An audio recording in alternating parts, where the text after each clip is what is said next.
ನಮಸ್ಕಾರ ಸ್ನೇಹಿತರೆ, ನಾನು ನಿಮ್ಮ ಪ್ರೀತಿಯ ದಿವ್ಯಾ ಹುಳ್ಗೋಳ್ ಲೈಫ್ ಕೋಚ್. ನನ್ನ 100 ದಿನಗಳ 100 ಕಥೆಯ ಸರಣಿಗೆ ಸ್ವಾಗತ. ಜೀವನದಲ್ಲಿ ಏನಾದ್ರೂ ಗಳಿಸೋದು ಉಳಿಸೋದು ಅಂದ್ರೆ ಕೇವಲ ಹಣ, ಆಸ್ತಿ, ಸಂಪತ್ತು ಇಷ್ಟೇನಾ? ಇದನ್ನ ಮಾಡ್ಲಿಕ್ಕೂ ಕೂಡ ಇದ್ರ ಹಿಂದೆ ಒಂದು ಪರಿಶ್ರಮ, ಒಂದು ಶಕ್ತಿ ಬೇಕಾಗುತ್ತೆ. ಅದು ಏನಂತ ನಾ ಹೇಳ್ತೀನಿ ಬನ್ನಿ ಒಂದು ಕಥೆಯ ಮೂಲಕ. ಒಬ್ಬ ಉದ್ಯಮಿ ಇರ್ತಾನೆ. ಅವನಿಗೆ ಈಗ ವಯಸ್ಸಾಗಿದೆ. ಅವನ ಜೀವನದ ಅತ್ಯಂತ ಕಷ್ಟಕರ ಸಂದಿಗ್ಧ ಪರಿಸ್ಥಿತಿಯಲ್ಲಿ ಇವತ್ತಿದ್ದಾನೆ. ಏನಪ್ಪಾ ಅಂದ್ರೆ, ಅವನ ನಂತರ ತನ್ನ ಅಧಿಕಾರವನ್ನು ಯಾರಿಗೆ ಕೊಡೋದು ಅಂತ.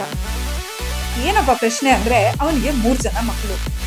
3 ಜನರಲ್ಲಿ ಈ ಅಧಿಕಾರವನ್ನು ಬಹಳ ಅಚ್ಚುಕಟ್ಟಾಗಿ ತನ್ನಂತೆಯೇ ನಿರ್ವಹಿಸೋ ಶಕ್ತಿ ಯಾರಿಗಿದೆ ಅನ್ನೋದೇ ಅವನ ಚಿಂತೆ.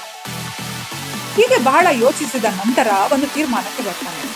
ಈ 3ವರಿಗೂ ಒಂದು ಪರೀಕ್ಷೆಯನ್ನು ಕೊಡೋಣ, ಬುದ್ಧಿವಂತಿಕೆಯ ಪರೀಕ್ಷೆ. ಯಾರು ಇದರಲ್ಲಿ ಉತ್ತೀರ್ಣರಾಗ್ತಾರೋ ಅವರಿಗೆ ತನ್ನ ಮುಂದಿನ ಆಡಳಿತ ಅಂತ. ಅದರಂತೆ 3 ಜನ ಮಕ್ಕಳನ್ನ ಕರೆಸ್ತಾನೆ. ಅವರಿಗೆ ಹೇಳ್ತಾನೆ, ನಾನು ನಿಮ್ 3 ಜನಕ್ಕೂ ಸಮನಾದ 3 ಶೆಡ್ಗಳನ್ನ ತೋರಿಸ್ತೀನಿ. ನೀವು 3 ಜನ ಯಾರು ಅತಿ ಕಡಿಮೆ ಸಮಯದಲ್ಲಿ, ಅತಿ ಕಡಿಮೆ ವೆಚ್ಚದಲ್ಲಿ ಈ ಶೆಡ್ಗಳನ್ನ ತುಂಬಿಸ್ತಿರೋ ಅವರು ಈ ಪರೀಕ್ಷೆಯಲ್ಲಿ ಉತ್ತೀರ್ಣರಾಗ್ತೀರಾ ಅಂತ ಹೇಳ್ತಾನೆ. ಅದರಂತೆ 3 ಜನ ಮಕ್ಕಳು ತಮ್ಮ ತಮ್ಮ ಜಾಗಕ್ಕೆ ಹೋಗ್ತಾರೆ. ಮೊದಲನೆಯ ಮಗ ತನ್ನ ಜಾಗದಲ್ಲಿ ಅತಿ ಬೆಲೆ ಬಾಳುವಂತಹ ಒಡವೆ ವಸ್ತುಗಳಿಂದ ಆ ಜಾಗವನ್ನು ತುಂಬಿಸ್ಲಿಕ್ಕೆ ಶುರು ಮಾಡ್ತಾನೆ. ಇನ್ನು 2ನೆಯ ಮಗ ಸ್ವಲ್ಪ ದಿನಸಿ ಧಾನ್ಯಗಳು, ಹೀಗೆ ಒಂದಷ್ಟು ಫರ್ನಿಚರ್ಸ್ಗಳು, ಹೀಗೆ ಬೇಕಾದಷ್ಟು ಸಾಮಾನುಗಳಿಂದ ಆ ಜಾಗವನ್ನು ತುಂಬಿಸ್ತಾನೆ. ಇನ್ನು 3ನೇಯವನು ಅತಿ ಕಿರಿಯ ಮಗ. ಅವನು ಕೂಡ ಬಹಳಷ್ಟು ಯೋಚಿಸಿ, ಅತಿ ಕಡಿಮೆ ಸಮಯ, ಕಡಿಮೆ ವೆಚ್ಚದಲ್ಲಿ ಅಂತ ಅಂದ್ರೆ ಏನ್ ಮಾಡ್ಬೋದು ಅಂತ ಬಹಳ ಸಮಯ ಯೋಚಿಸಿ ಕಡೆಗೆ 2 ಮಣ್ಣಿನ ದೀಪವನ್ನ ತಂದು ಅಲ್ಲಿ ದೀಪ ಹಚ್ಚಿ ಇಡ್ತಾನೆ. ಈಗ ತಂದೆ ಬರ್ತಾರೆ. 3 ಜನರ ಶೆಡ್ಗಳನ್ನ ನೋಡುವಂತ ಸಮಯ. ಮೊದಲನೇ ಮಗನ ಶೆಡ್ಗೆ ಹೋಗಿ ನೋಡ್ತಾರೆ. ಬಹಳ ಬೆಲೆ ಬಾಳುವಂತಹ ವಸ್ತುಗಳಿರುತ್ತೆ, ನೋಡ್ತಾನೆ, ಬರ್ತಾನೆ. ನಂತರ 2ನೇ ಮಗನ ಶೆಡ್ಗೂ ಕೂಡ ಹೋಗ್ತಾನೆ. ಅಲ್ಲೂ ನೋಡ್ತಾನೆ, ಸಾಮಾನು ಇರುತ್ತೆ ಸಾಧಾರಣವಾಗಿ, ಅಲ್ಲಿಂದ ಕೂಡ ಬರ್ತಾನೆ. ಈಗ 3ನೇ ಮಗನ ಸರದಿ. ಅಲ್ಲಿ ಹೋಗಿ ನೋಡಿದಾಗ ಅಲ್ಲಿ 2 ದೀಪಗಳು ಬೆಳಗ್ತಾ ಇರುತ್ತೆ. ಪ್ರಕಾಶಮಾನವಾಗಿ ಇಡೀ ಶೆಡ್ ಬೆಳಕಿನಿಂದ ಇರುತ್ತೆ.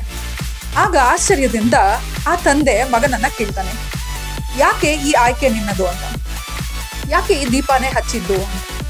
ಆಗ ಆ ಮಗ ಹೇಳ್ತಾನೆ, ಇದು ಕೇವಲ ದೀಪದ ಬೆಳಕಷ್ಟೇ ಅಲ್ಲ, ಇದು ಜ್ಞಾನ ಹಾಗೂ ಧೈರ್ಯದ ಸಂಕೇತ. ಏನನ್ನಾದರೂ ಸಂಪಾದಿಸ್ಲಿಕ್ಕೆ ನಮಗೆ ಜ್ಞಾನ ಬೇಕು, ಅದನ್ನ ನಾವು ನಿರ್ವಹಿಸ್ಲಿಕ್ಕೆ ಧೈರ್ಯ ಕೂಡ ಬೇಕು. ಹಾಗಾಗಿ ಇವಿಲ್ಲದೆ ಮುಂದಕ್ಕೆ ಹೋಗಲ್ಲ. ದೀಪ ಕೇವಲ ಒಂದು ಬೆಳಕಷ್ಟೇ ಅಲ್ಲ, ಈ ಜ್ಞಾನವೇ ನಮ್ಮ ನಿಜವಾದ ಶಕ್ತಿ ಅಂತ ಹೇಳ್ತಾನೆ. ಸ್ನೇಹಿತರೆ, ಏನ್ ಅರ್ಥ ಆಗುತ್ತೆ ಈ ಕಥೆಯಿಂದ? ನಾವು ಯಾವಾಗಲೂ ಸಂಪಾದನೆ ಅಂತ ನೋಡಿದ ಕೂಡಲೇ ಅದು ಕೇವಲ ಈ ಹಣದ ಮಾಪನದಲ್ಲಿ, ಒಂದಷ್ಟು ಸಂಪತ್ತಿನ ಮಾಪನದಲ್ಲೇ ಅಳಿದಿರ್ತೀವಿ. ಅದಲ್ಲದೆ ಸಂಪಾದನೆ ಅಂತ ಅಂದ್ರೆ ಅದು ಜ್ಞಾನದ ಸಂಪಾದನೆ ಆಗ್ಬೇಕು, ಒಂದು ಮನಸ್ಥಿತಿ, ಮನಃಶಕ್ತಿ, ಧೈರ್ಯದ ಸಂಪಾದನೆ ಕೂಡ ಆಗ್ಬೇಕು ಅಲ್ವಾ? ಸೊ ಸಂಪಾದನೆ ವಿಚಾರ ಬಂದಾಗ ಜ್ಞಾನಾರ್ಜನೆಯನ್ನು ಕೂಡ ಪರಿಗಣಿಸೋಣ. ಅದು ಕೂಡ ನಮ್ಮ ಅತ್ಯಂತ ಅಮೂಲ್ಯವಾದ ಒಂದು ಆಸ್ತಿ. ಕತೆ ನಿಮ್ಗೂ ಇಷ್ಟ ಆಗಿದೆ ಅನ್ಕೊಂತೀನಿ. ಇಂದು ನಿಮ್ಮ ಪ್ರೀತಿಯ ದಿವ್ಯಾ ಹುಳ್ಗೋಳ್ ಲೈಫ್ ಕೋಚ್.